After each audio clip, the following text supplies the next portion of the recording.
Internet, I'm Serena, and this is the Big Book Tag.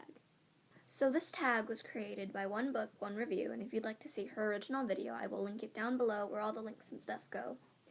But basically, like, what this tag is you pick your 5 biggest books on your shelf that you have read, and your 2 biggest books on your shelf that you haven't read. So yeah, here are my books. The biggest book on my shelf is Harry Potter and the Order of the Phoenix, and this book is 870 pages. And even though J.K. Rowling's books are, like, really, really big, this is the biggest in the series. The second biggest book on my shelf that I've read is Clockwork Princess by Cassandra Clare, and this book is 570 pages long.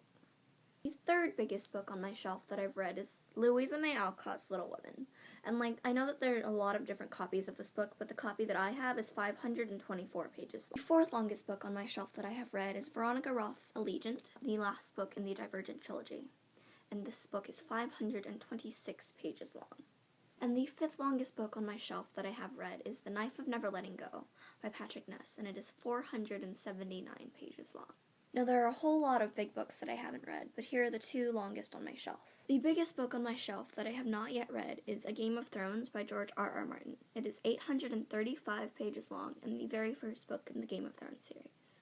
Another big book on my shelf that I have yet to read is The Return of the King by J.R.R. Tolkien. It is the last book in the Lord of the Rings series, and I've read the first one and I've read The Hobbit, so I really, really, really want to get to read this one. So yeah, that's it for my big book tag. I hope you enjoyed it.